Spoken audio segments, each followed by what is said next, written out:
नमस्कार दोस्तों, बच्चों, आपने पिछली क्लासों में एक टॉपिक पढ़ा था, कॉन्सेप्ट ऑफ मेजरमेंट इवैल्यूएशन। उसमें आपने दो बातें जानी थी बच्चों। पहला, मापन मूल्यांकन एक प्रक्रिया है जिसके द्वारा हम ये पता लगाते हैं कि बालक ने क्या सीखा और कितना सीखा।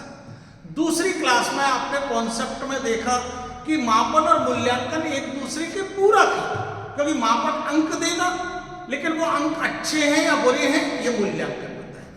अब हम बच्चे इनके बारे में और ज्यादा जानने के लिए अलग अलग से इनको पढ़ते हैं।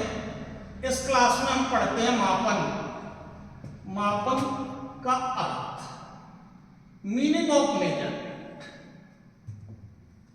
देखिए बच्चों, मापन का अर्थ जानना है तो मापन में से थोड़ी देर के लिए आप ने को हटा दो। ने को हटाओ तो बच्चों क्या बचा? केवल क्या बचा? माप।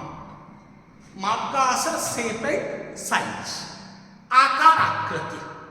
जैसे हम कहते हैं इस पेन की माप क्या है? बेलनाकार। इस कमरे की माप क्या है? आयताकार या वर्गाकार। तो हर चीज की एक माप होती है। राजस्थान की माप है, इंडिया की माप है, वर्ल्ड की माप है। तो किसी व्यक्ति या वस्तु की माप का असर आकार, आकृति, संरचना, मैथमेटिक्स की भाषा में कहें तो लंबाई, चौड़ाई, ऊंचाई या गहराई। इनको जानना ही क्या है? माप। तो इन सबको जानना, इस सब का पता लगाना,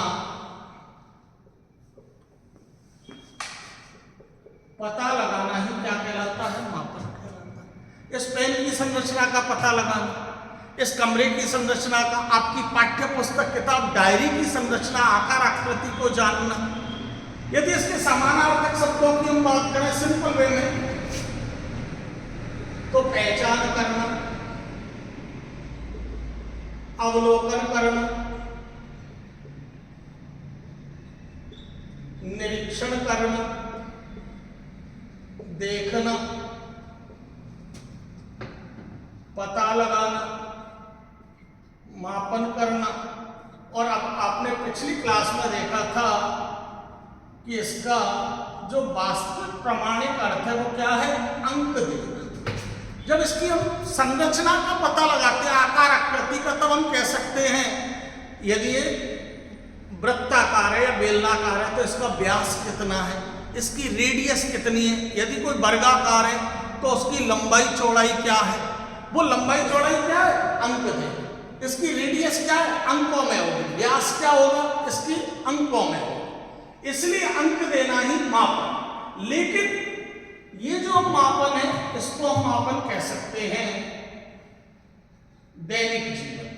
ये मापन कहां पर है? दैनिक जीवन।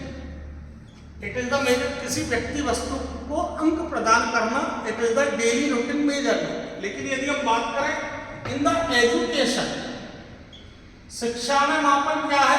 तो शिक्षा में मापन का अर्थ क्या होगा? अंक। सामान्य एजुकेशन में कैसे अंक देते हैं? याद करो आप कॉन्सेप्ट में, ये कोई बालक है, हर बालक की अपनी होती है विशेषता। हर बालक की होती है विशेषता, या हर बालक की अपनी होती है क्वालिटी। मेरी क्वालिटी है, आपकी क्वालिटी है, मेरी स्पेशलाइजेशन है। और ये सब क्या है? वही चार शब्द: योग्यता, क्षमता, रुचि और बुद्धि। ये सब हमारी क्या क्वालिटी है, ये हमारी सब क्या विशेषता है। मैं किसी काम को 10 मिनट में करता हूं, आप 20 मिनट में करते हैं, ये मेरी क्वालिटी है, वो आपकी क्वालिटी है। ये मेरी कैपेसिटी है, ये आपकी कैपेसिटी है। तो किसी व्यक्ति की विशेषताओं को,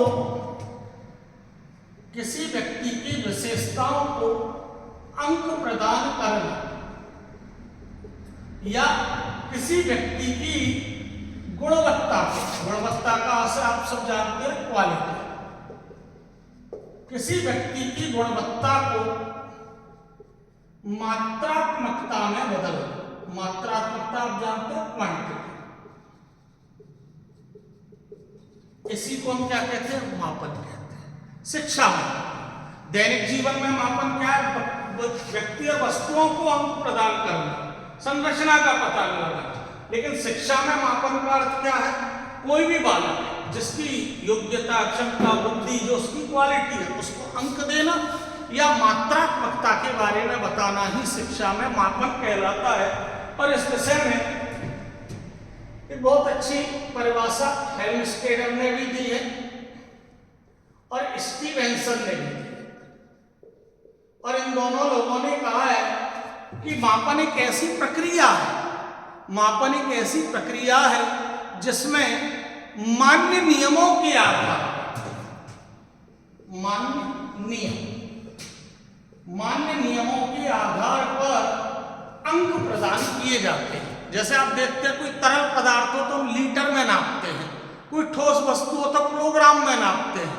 ऐसे ही हम बच्चों की क्वालिटी को भी नियमों के अनुसार, मानकों के अनुसार, जैसे उनको ग्रेड दी जाती है, 3rd division, 2nd division, 1st division, supplementary, वो सब क्या मान्य नियम है, उनके आधार पर अंक प्रदान करना ही शिक्षा में मापन कहलाता है। तो बच्चों, ये था हमारे मापन का अर्थ। आगे हम मापन के प्रकार जानेंगे, मापन मूल्यांकन में क्या अंतर है, ये अगली क्लासों में जानेंगे। धन्यवाद। जय हिंद।